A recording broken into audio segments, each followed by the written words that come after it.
Hey, welcome to The Explainer. What if I told you that one single principle could pretty much explain the rise and fall of entire civilizations? Well, today we're diving into a really powerful argument from M.A. Zebrazah Khan, who says that for centuries, there's been one force that makes or breaks empires, and that force is unity. So let's kick things off with this really pointed question from the poet-philosopher Dr. Muhammad Iqbal.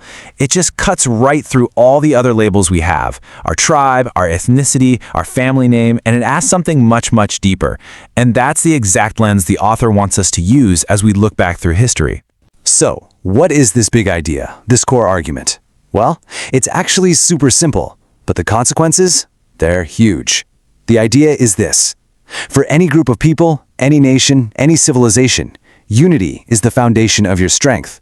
And disunity, that's the guaranteed path to your downfall. The author really lays out the two sides of the coin here, and you can see the stakes couldn't be higher.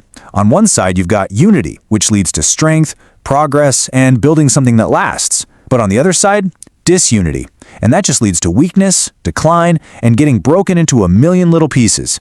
The author's point is, this isn't just some nice theory, it's practically a law of history, and there's plenty of proof. All right, so to back this up, the author first takes us way back to what's described as a golden age of unity, the time of the great caliphates. I mean, just look at this timeline. We're talking about almost 1,000 years, a millennium, of pretty centralized power under the Rashidun, the Umayyads, and then the Abbasids. And here's the author's crucial point.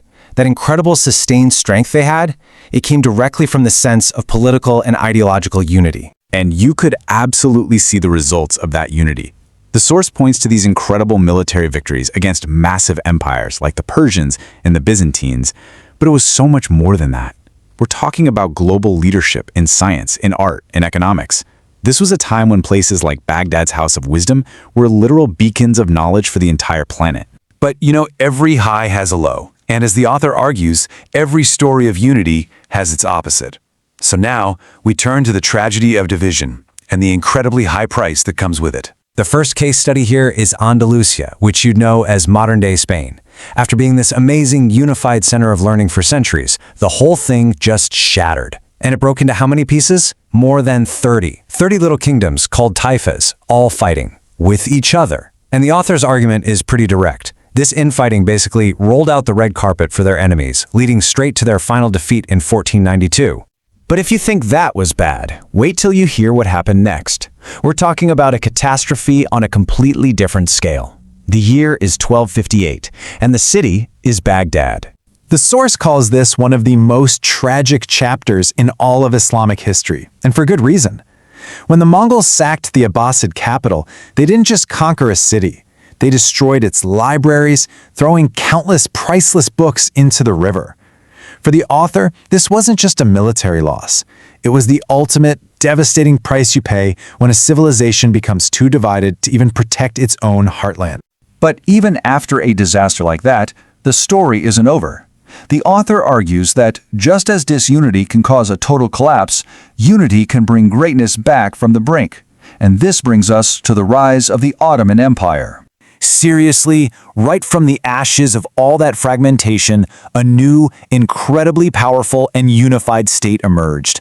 The Ottoman Empire would go on to last for over 600 years, ruling huge territories across 3 different continents. And for the author, this is Exhibit A for how unity can forge greatness all over again. And the absolute peak of this comeback, it has to be the conquest of Constantinople in 1453. I mean, the story is just incredible. It's a tale of insane ambition, led by a Sultan, Mehmed II, who was only 21 years old. A 21-year-old who did what so many powerful leaders before him had tried and failed to do. And here's the thing, for the Ottomans, this was so much more than just a geopolitical victory. The author really emphasizes that it had this deep, deep religious meaning for them. They linked it directly to a prophecy which just fueled their determination and framed the entire conquest not as just some act of empire, but as fulfilling a kind of destiny. Okay, so we've just zipped through more than 1,000 years of history, from golden ages and tragic collapses to these stunning comebacks.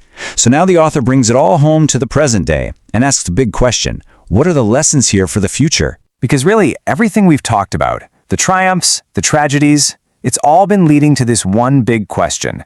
What does this cycle of unity causing success and division causing failure actually mean for us right now? And the author's take is that we're seeing history repeat itself. The same old forces of division are still at play. They just have new names: artificial borders, sectarianism, nationalism.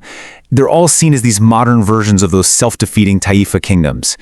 And as a really stark, current example of what this fragmentation looks like in practice, the author points to the lack of unified action in response to modern crises, like the situation in Gaza.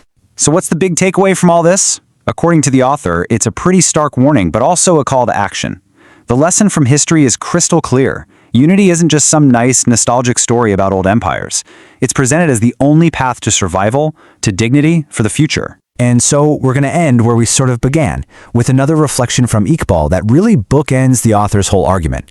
It asks a simple but incredibly profound question that kind of echoes the one we started with. It's a question that's less about the past and really all about the future.